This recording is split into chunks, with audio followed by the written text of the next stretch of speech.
Is with me now, and I'm also joined by the author Dr. Joanna Williams, who's the education editor at Spiked Online. Welcome to both of you. Joanna, first of all, just watching that video briefly there and seeing what some women go through every day, particularly the more menacing moments as we saw there just at the end, is that misogynist behaviour in your opinion?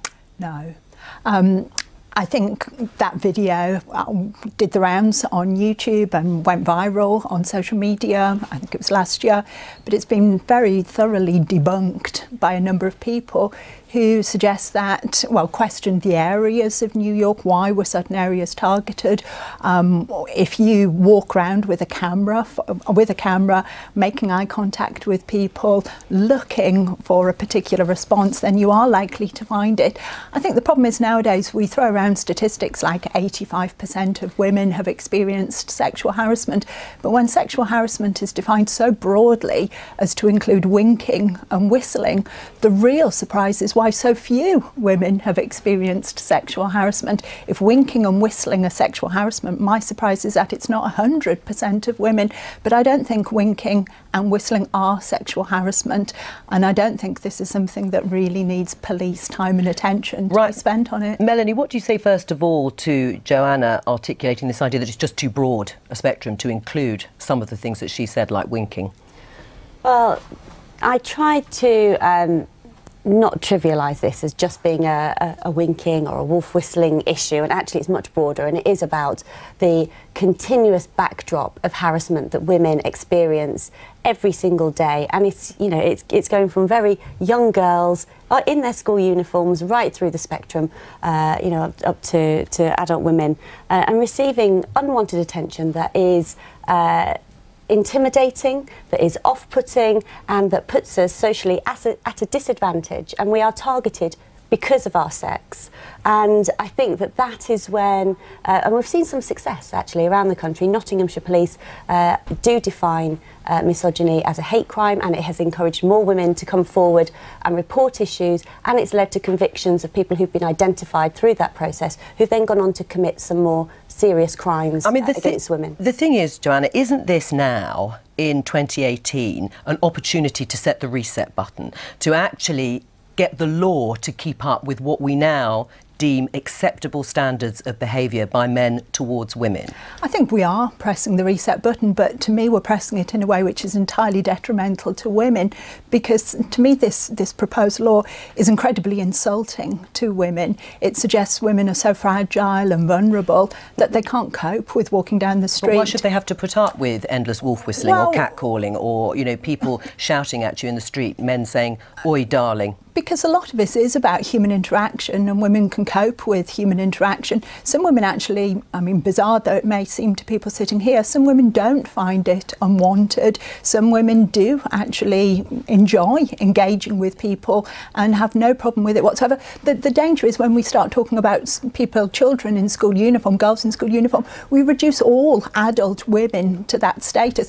I don't want police protecting me on the street from wolf whistles and catcalls. I'm more than capable of being able to protect myself. Right, this is incredibly illiberal. Right. In that sense, do we really need legislation to deal with this? Because there are laws already in place. We do have hate crime laws. We do have laws against harassment. So we are talking about what one might describe, and Joanna has said, as the more trivial end of what is harassment. And I completely understand, you know, the side of the argument that Joanna is putting across. However, it is something that happens on such a ritualistic, regular basis. And when it comes to the other hate crimes that we already have, very often these can be kind of bisectional issues. So it will be people are being targeted because they are a Muslim woman or because they are a black woman. And, you know, actually to enforce it and make sure that it's properly dealt with. The police have said that they do not object to it. It doesn't take up any additional resources from elsewhere, that they are very happy to incorporate it into their work that they are already doing to better protect women. I think you have to have led a very, very privileged life to think that this is the best use of police time. You've clearly never been mugged or burgled or been held at knife point. That's very unfair to say that, and I'm not assuming that at all. And this is the problem, I suppose, with the line of the debate that has, you know, largely been taken taken out of context. But this is about fostering a real change in our culture. And there's been the chair of the sex discrimination review that the Forces Society undertook said that the laws do set our cultural norms and our behaviours. But isn't that the point? But exactly, it is the point, and it's an incredibly illiberal change which is about policing personal behaviour, monitoring interactions between people. I don't want to live in a world. Well, I don't think behaviour. It's just men. I think actually lots of women would object to this law too. Well, would you object to a law like this, Miata? Well, so it's clearly bad behaviour, and I disagree insofar as, you know, it's sexist and it shouldn't be tolerated.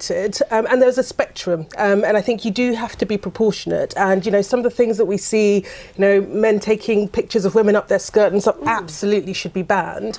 Catcalling, wolf whistling, I think we do need, within the bounds of the existing law actually, to treat them firmly and more strongly than we are at the moment. But I think there's a kind of cultural norm. I think if you say it's okay, people will continue doing it. But actually, if more people are saying this is absolutely disgraceful, it is unacceptable, you cannot behave in that way, that in itself starts to shift the cultural norm. But what does it say, as Joanna said earlier, that actually you're going to, in some way, change interaction between men and women, that is how relationships, not with wolf whistling, catcalling, but if you interfere at a sort of legal level to that extent, it will make it difficult for normal human relations to continue. It really doesn't, though, does it? I mean, to treat somebody entirely with dignity and respect in a way that you would treat for a man to treat another man, to do that to a woman, I don't think it redefines our relationships at all. And the idea that men are completely unable to cope